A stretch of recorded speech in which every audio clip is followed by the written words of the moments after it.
Okay, students, the guest has arrived now and joined the session. So I welcome Dr. Prashant Pandey, sir, Assistant Professor in YCC Engineering College, Nagpur. Sir is going to teach Section 3 of Geotechnical Engineering and Soil Mechanics. Welcome, Prashant, sir. I now hand over this session to you, sir. Thank you, Asif sir. I'm going to start the second lecture for this series of lectures organized by Tulsiram Gaikwad Patil College of Engineering, Nagpur. And here I am going to cover the topics from geotechnical engineering, which is also called as soil mechanics. In this section 3, I am going to cover in which seepage through soil. These are the contents of today's lecture, and in this two-dimensional flow net, uplift pressure, piping, principle of effective stress, capillarity, seepage force, quicksand condition, compaction in laboratory, and field conditions. So concept for this or concept regarding this I am going to cover, which are very much important topics and conceptual. But before that, I just want to uh, give you the previous topics which are related with this. So here,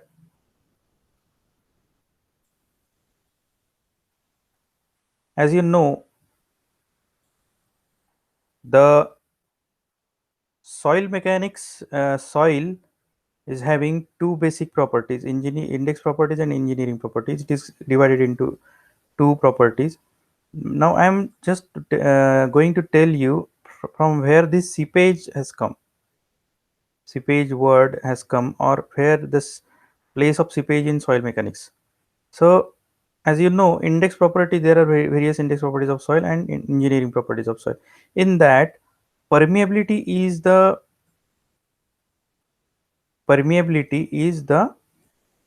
basic engineering property which we have seen in last lecture, that is K, means coefficient of permeability. This we have seen, and permeability is the property, but seepage is also related with flow of water. Permeability is related with flow of water. This is seepage is also related with water. But how? This is K, means permeability is the property, and seepage is the phenomena. It is a phenomena which governs permeability, which is governed by permeability of soil. Means if permeability of soil is more, then seepage is more. So this is nearly directly proportional to the permeability.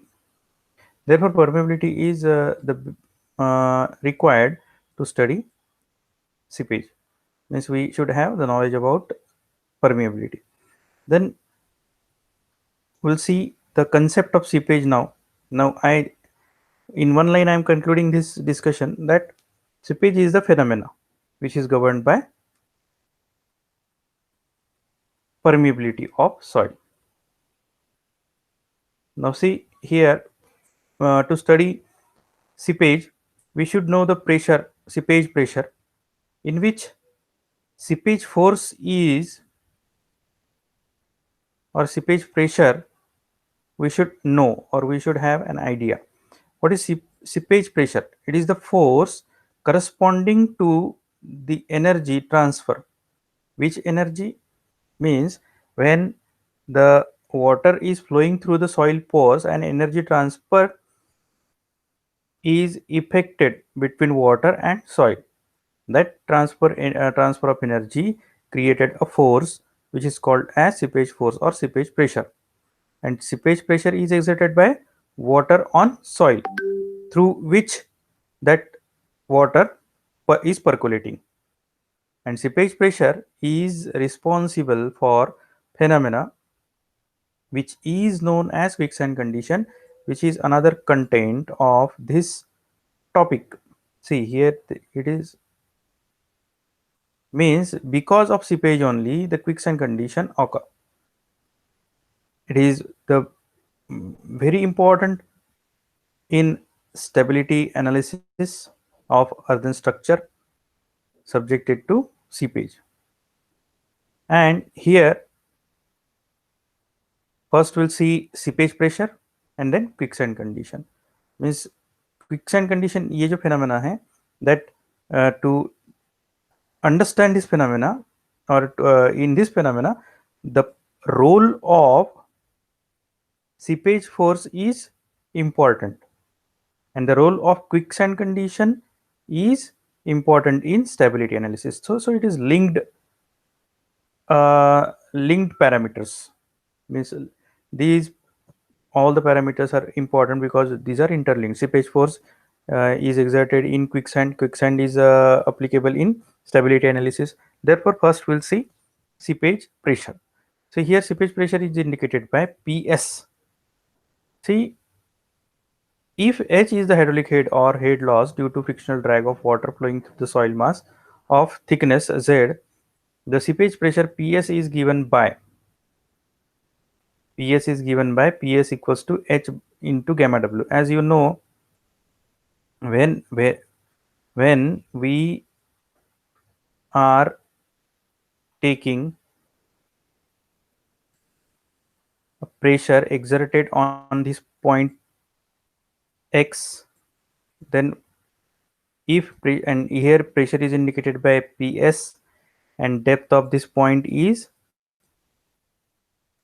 H, and here it is water is there, therefore gamma W is to be considered, and seepage pressure is indicated by PS. So therefore seepage pressure PS is equals to weight height into unit weight H into gamma W.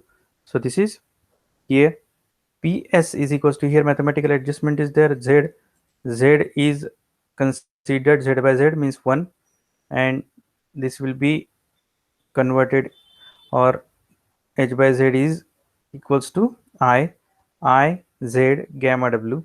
Therefore seepage pressure is equals to IZ gamma W. And effective pressure in soil mass subjected to seepage pressure is given by. Now if we want effective pressure, this is seepage pressure. Here I am giving you the formula of effective pressure in soil mass subjected to seepage pressure. As we know, seepage effective pressure is indicated by sigma dash and Z gamma dash. This is submerged soil, therefore submerged unit weight into depth at depth Z. Here see in the same soil, if we want pressure here at this point at Y point, if I want to determine sigma here, sigma dash here, if I want to determine effective pressure at Y point, then at depth Z, then how do we get this? As this soil is submerged, therefore two pressures are there. For one pressure is of soil and another pressure is of water. So this is soil pressure, means effective pressure exerted by soil, and soil is submerged, that's why gamma dash, plus minus PS seepage pressure. This is pressure due to water, this is due to soil and this is due to water, and this is equals to say gamma dash from this equation, PS is equals to IZ gamma W. So this will be the effective pressure in soil mass. So remember this formula. See here, the effective stress principle we should know. So what is the effective stress principle? Sigma dash is equals to sigma plus, sorry, minus U. This is effective stress principle. And here surface pressure is there, that's why here plus minus PS is taken. This is sigma. Sigma means total pressure, and here seepage pressure plus minus. So from that effective, based on effective stress principle only, this equation has been taken. Now come to quicksand condition phenomena. How do we understand? Means and this is the prototype of upward flow, and this phenomena is occurred due to upward flow of water. Whenever water is exerting the pressure on soil, upward pressure on soil, that time what will happen, that soil particles will moved or pushed in upward direction by water.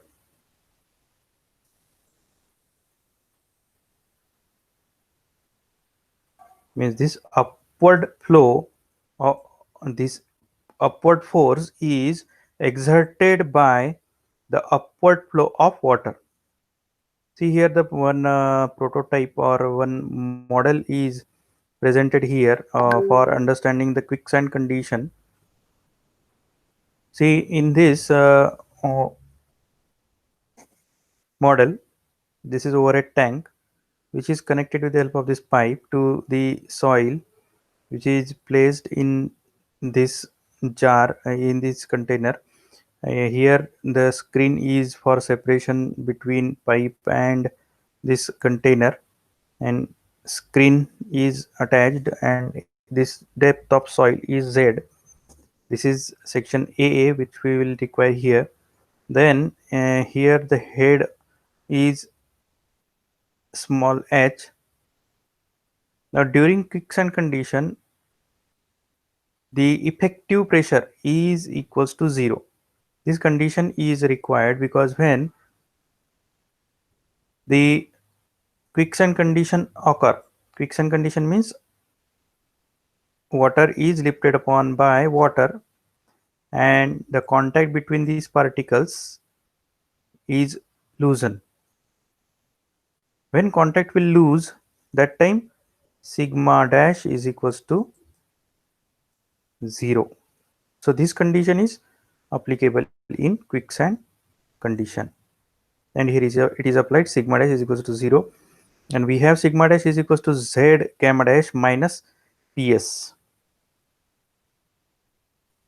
Here PS is equals to Z gamma dash or I Z gamma W, as we in previous slide we have seen PS is equals to I Z gamma W, and we have put here Z gamma dash then I Z gamma W. By rearranging these parameters, will get this ZZ will get cancelled. I equals to gamma dash upon gamma W. See, I equals to gamma dash upon gamma W. In this case, I can be indicated by or will be indicated by critical hydraulic gradient IC.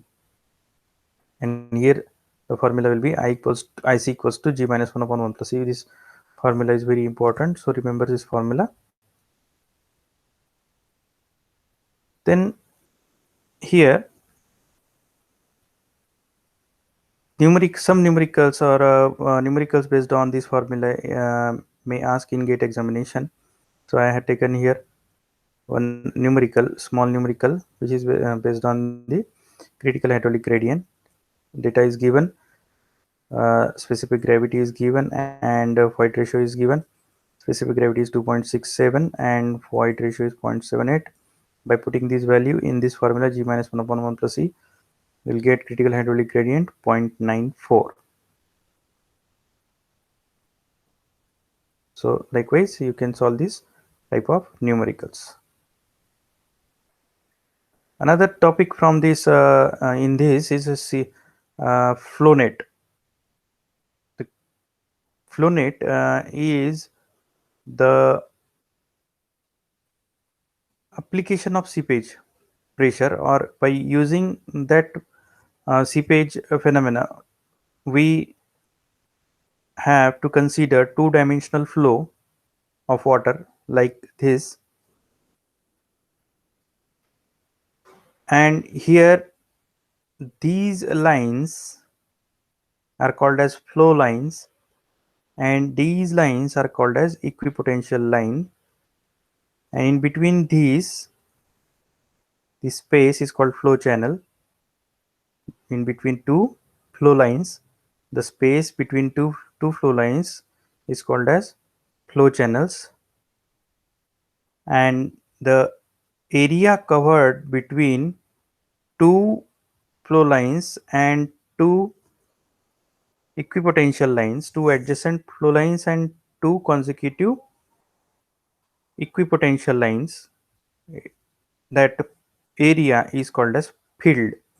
This is a field, and the dimension is usually given by as L by B, and in this flow channel the flow is considered as delta Q, small q. Here this is the description of this flow net. This flow net is having some properties, some standard properties are specified. That properties we will see shortly. See, the flow lines and equipotential lines meet at right angle to one another, means these are perpendicular to each other, means orthogonally connected. The field and are approximately square. This field is approximately square. Square means this is B by B, it may be.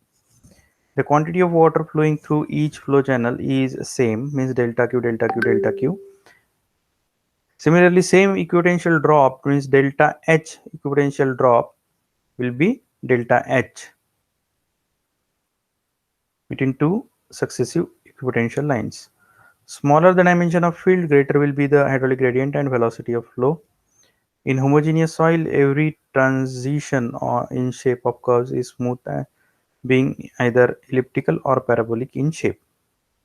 So these are the properties. Main important properties are these three properties you should have remember, because most of the times conceptually this will be asked in examination.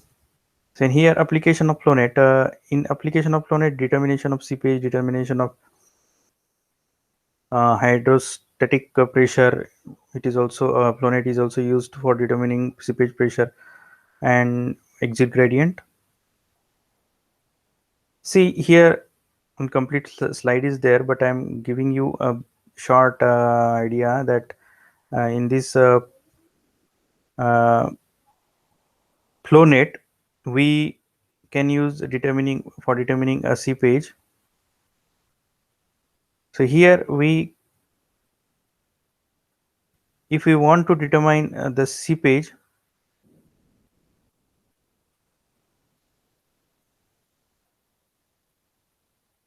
this is Q, and this Q is gives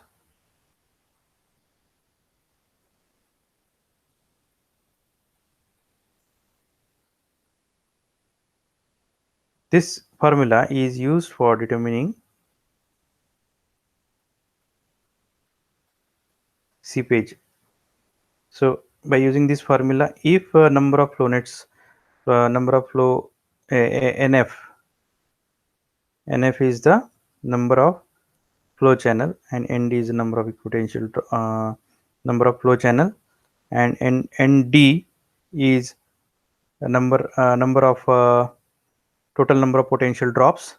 If these are given, then we can find or we can determine the seepage of for that particular soil. K indicates permeability and H indicates the total hydraulic head causing that flow. So this formula you should remember, because numericals based on this may ask in examination. And does each this is required expression for discharge passing through a flow net and is valid for isotropic soil in which Kx is equals to Ky is equals to K.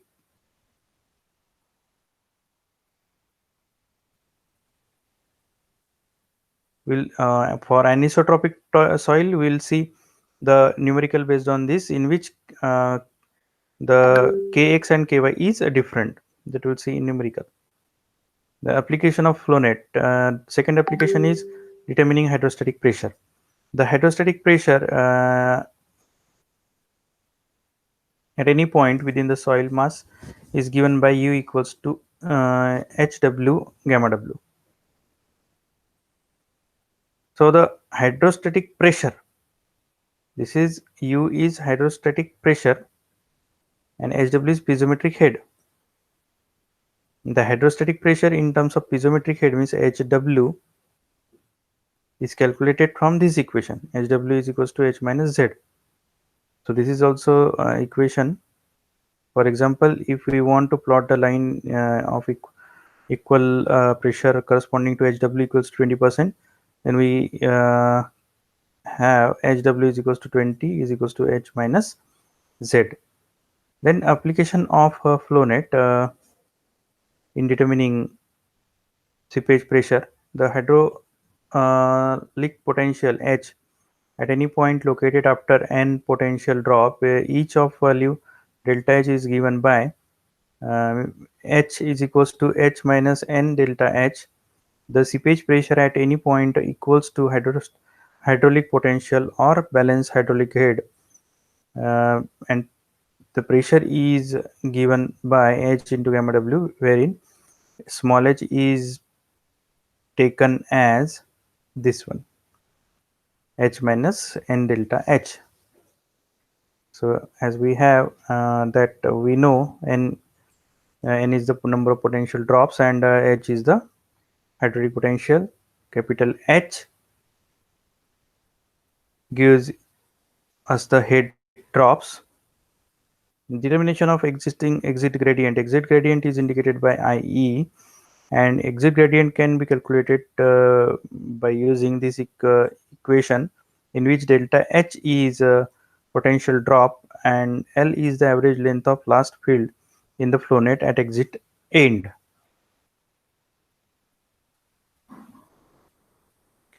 So let us see the numerical based on that formula, which we have seen determination of seepage of soil from the by using this formula.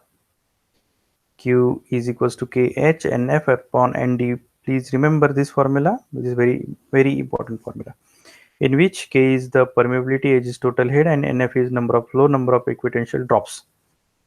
Here anisotropic soil is given, therefore Kx and Ky, Kx and Ky, or KH or KV you can say, will be given. So here in both the direction permeability is different, because this is anisotropic soil. If this is isotropic soil, then permeability in all the direction is same.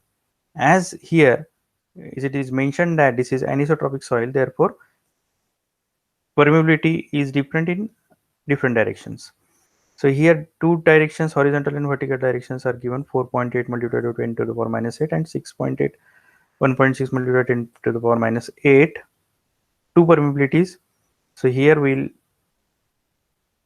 will have to calculate K from KH and KV by taking under root of this, and it is obtained as 2.77 into 1 10 to the power minus 8 meter per second. And here put another values in this equation, we will get value of Q. This value is of K, this 18 is H. See here 18 .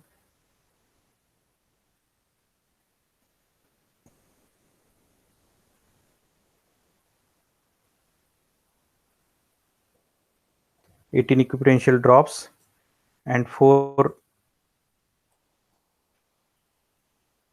flow channels.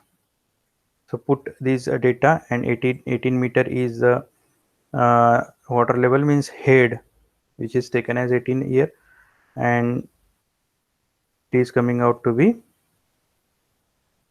11.085 into 10 to the power minus 8 meter cube per second per meter run,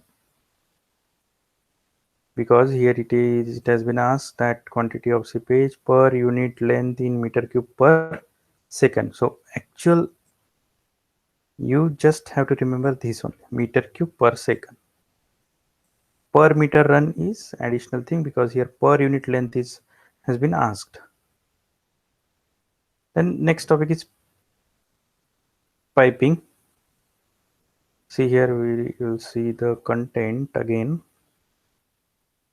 Recently we have seen two-dimensional flow, flow net, uplift pressure, and quicksand condition, seepage force. Now we'll see, looking for piping. See, the piping is the undermining of subsoil. It is the undermining which is supposed to be result from the seepage of water, excess restraining force of subsoil, which tends to hold a latter in position. Once the surface is disturbed, the dislocation of subsoil particles was further down, and the erosion of soil takes place by the high velocities of flow of water through it. When such a velocity is exceed certain limit, but this concept of undermining is incomplete. Water has a certain residual force at each point along its flow uh, through subsoil, which acts in all direction of flow and is proportional to pressure gradient at that point at tail end. This force is directed upward and will tend to lift up the soil particles if it is more than the submerged weight of latter. Once the soil particles are disturbed, the resistance against upward pressure of water will be further reduced, tending to progressive disruption of soil. So this is the concept behind this piping, which is also called the exit gradient and the exit gradient. Then come to the next topic, compaction in a laboratory. Here, what we should know, the behind this compaction, two parameters are important here. Gamma D means dry unit weight, which we have seen in previous lecture, and here the compaction is when the compaction is achieved, then that compaction will be uh, measured with the help of the parameter gamma D, and gamma D is the parameter which is depend on the weight and volume. Here the compaction is measured in laboratory, wherein the uh, soil is compacted in 25 layers, 25 by giving 25 number of blows on each layer. 3 layers are to be compacted, as you studied in your UG. So here two standard Proctor test and modified Proctor test. Two tests are there. First is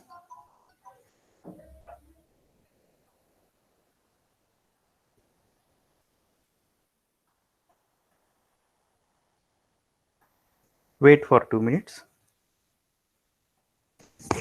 Hello. नाही एक lecture मध्ये करू का थोडा. हां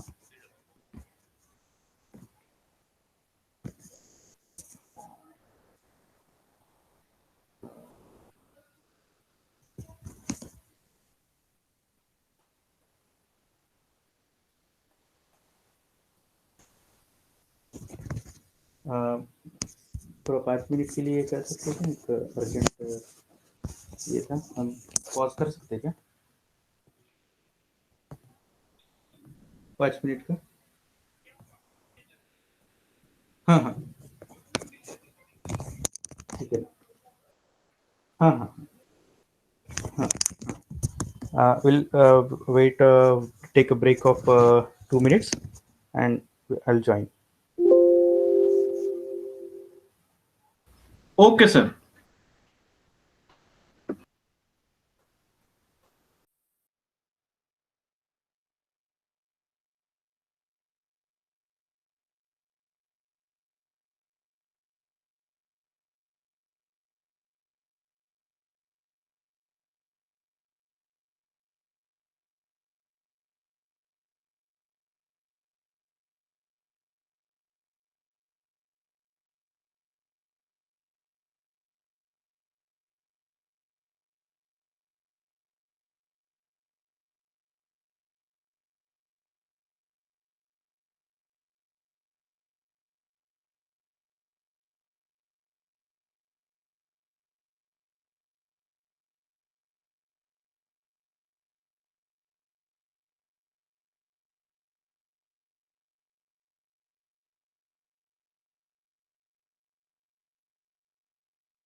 So the next part of this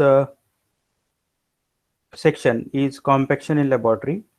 Here, two tests we have seen in laboratory: standard Proctor test and modified Proctor test, in which these two formulas are very much important. Rho means density is equals to mass upon volume, and rho d equals to rho upon 1 plus W in gram per cc. And this curve, compaction curve, which is required to obtain maximum dry density and optimum moisture content. The maximum dry density is where it is the peak of this curve, and with respect to that peak, if we come down towards the water content axis, means x-axis, we'll get optimum moisture content.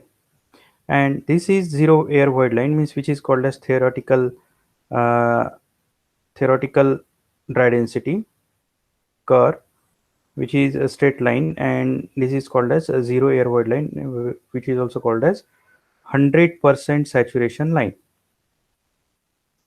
And this concept behind this is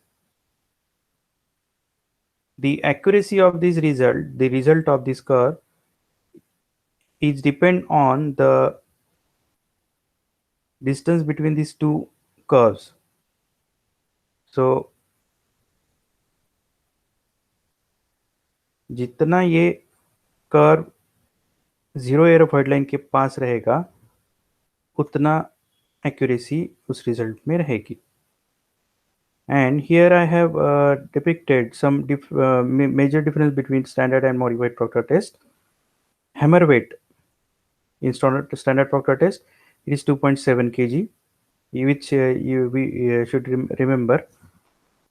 And in modified Proctor test, it is 4.9 kg. Then drop height is 300 mm in case of standard Proctor test, and in case of modified Proctor test is 450 mm. Energy imparted per blow is 7.94 joule, and here 21.62 joule. Number of soil layers 3, and here it is 5. Number of blows per layer, it is 25, and here also 25. This is only similarity in these two tests. The energy imparted per unit volume is 596 kilojoule per meter cube to 703 kilojoule per meter cube. See here one another difference which cannot be neglect. See here, in case of standard Proctor test, it is for obtained somewhat downward side, means in this case standard Proctor test, the MDD is lower, always lower as compared to MDD obtained in modified Proctor test, means because here the energy imparted is more. This is mostly used for heavy constructions, and this is used for light constructions. Here zero air void line. Now here there are some field compaction methods which is included in our contents. See, when we will looking for compaction in field, we should have an idea about the soil type before finalizing the compaction method. So it is better to have knowledge of that properties of soil before starting the compaction, before deciding the method of compaction. And here some methods I am presenting. First is a rammer. This is rammer. This is vibratory plate. This is smooth roller. This is rubber tired. This is rubber tire roller. This is ship foot roller. This is ship foot roller. This is dynamic compaction. So these are the various methods. Now, how Why these different methods are required? Because that reason we will see in next slide.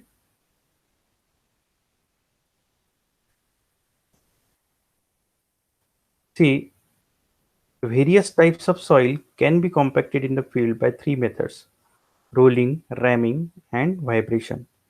The corresponding to these, the various compacting equipments can be grouped under the categories roller, rammer, and vibrators. Means from this activity, the name for that particular equipments are given: roller, rammer, and vibrators. The rolling equipments are of five types. First is smooth wheel roller, second is pneumatic tired roller, third is ship foot roller, and then lorries and pneumatic tired construction plant. But three rollers for our study point of view are to be remembered. Then the ramming equipments, these are the rollers. Now come to ramming equipments.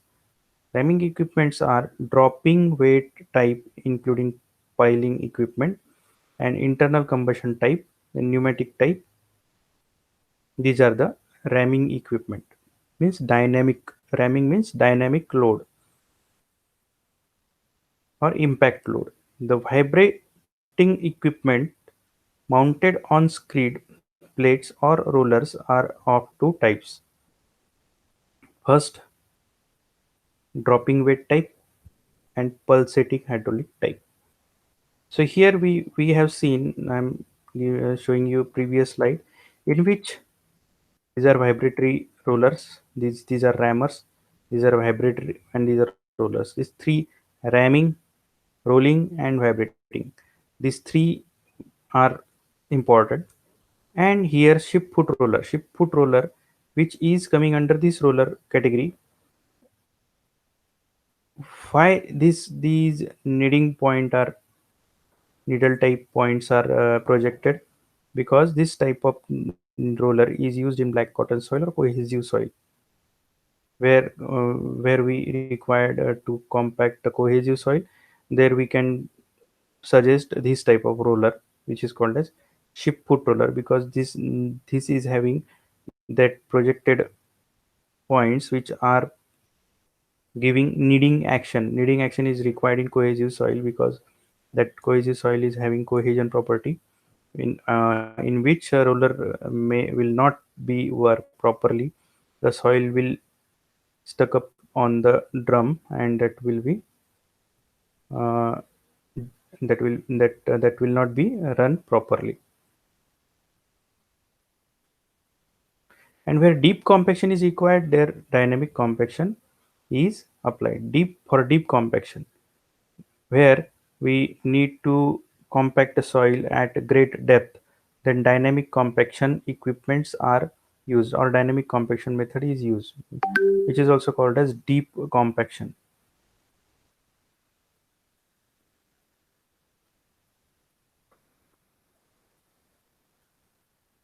You see here, uh, the smooth wheel roller are of three types,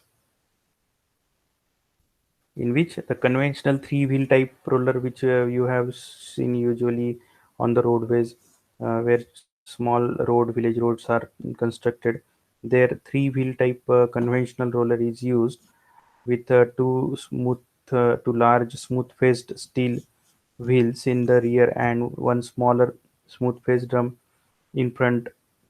uh, in the front, weighing from it is weighing between 20 to 150 kilonewton. And second is the tandem rollers, weighing from 10 to 140 kilonewton, and three axle tandem rollers weighing from 120 to 180 kilonewton. Smooth wheel rollers are usually self-propelled and are equipped with a clutch type reversing gear, so that they can be operated back and forth without turning. The pneumatic rollers. Then come to pneumatic rollers, second type of roller. Pneumatic type roller is ranging in the size from smaller wobble wheel rollers to the very heavy rollers. And common form of pneumatic roller consists of box or platform mounted between two axles, the rear of which has one more wheel than the front. The wheel mounted on the front axle being arranged in the track to track in between those mounted on rear axle. Then the sheep foot roller, which are used in cohesive, which I have discussed previously. That rollers are ideally suited for a compaction of cohesive soils, and the rollers compact the soil by combination of tamping and kneading. That provides tamping. This is the most important uh, you can say terminology: tamping and kneading. Kneading means penetrating the soil with the help of some pointed pointed tool. When the roller is passed for first time, the projections penetrate the soil layer and lower portion of the soil layer is compacted. And in successive passes, the compaction is obtained in the middle and top portion of layer. This continuous rising effect of compaction is called walking out of roller. The depth of layer that can be compacted depends upon the length of projection and weight of roller and weight of roller. Small rollers can compact layers of 15 centimeter thick, whereas heavy rollers can be compact layer of 30 centimeter thickness. In general, the thickness of layer compacted is kept not more than 5 centimeter greater than the length of projections. So here this is our uh, theoretical part which we have covered. Now I am just want to clear you or conclude you some important topics which we should go into the depth from this particular section is here seepage pressure. You should have to remember this seepage pressure means sigma is equals to z gamma dash. Here it is z gamma dash minus seepage pressure Ps. Then I equals to G minus 1 upon 1 plus E, and the numerical based on this type of numerical. You should go through all these numericals, and the most important three properties.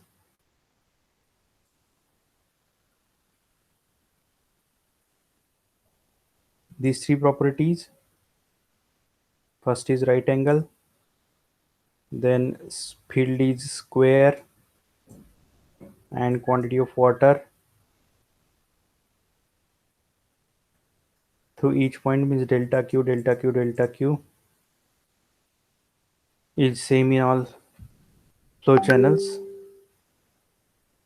And then from this application of flow net, this formula is important. Formula for q, make this correction: q equals to kh nf upon nd. Based on this we have seen the numerical. That's why this particular part is very important, particular formula is important, and the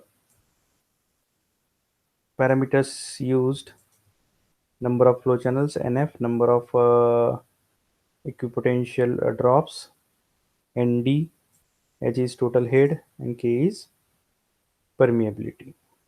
In case of anisotropic soil, isotropic soil, kx is equals to ky.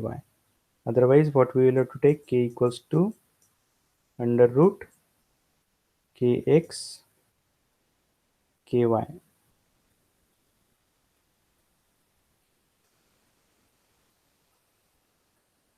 And then determination of hydrostatic pressure. And the hydrostatic pressure is at any point within the soil mass is given by u hw h minus z.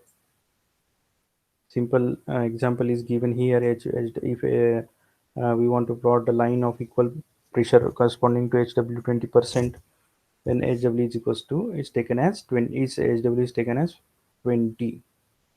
And here this formula is important. PS is equals to H into N delta H into gamma W, where H is total head and delta H is the head drop of each potential drops, head of each potential drops, and N is number of potential drops. So the pressure act and for calculating exit gradient is, so these formulas which I am highlighting that you have to enlist in your copy.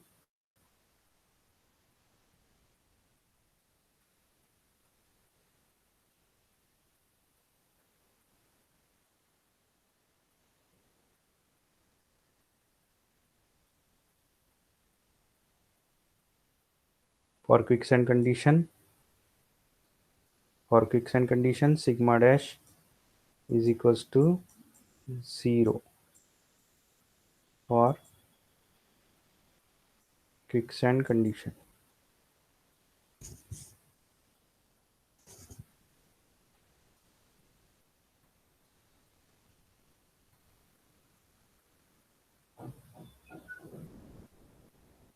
This type of numericals may ask. Most of the time it is asked in GATE examination 1994. Here it is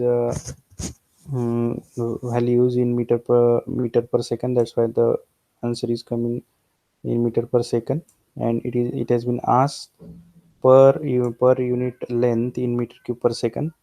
Therefore, it is given in per meter run. If here it is anisotropic soil, that's why KH KV.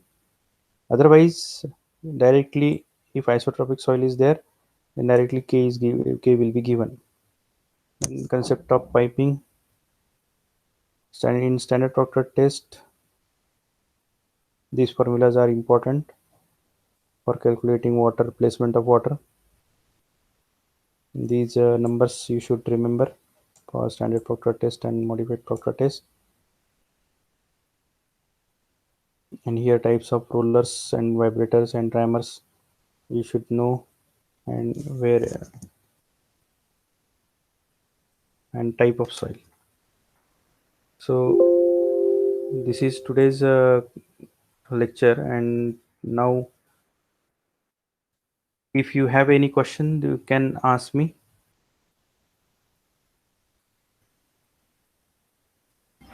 Students, now the session is open for question answers. If you are having any query, you can write the question in the chat box, or you can directly ask to sir.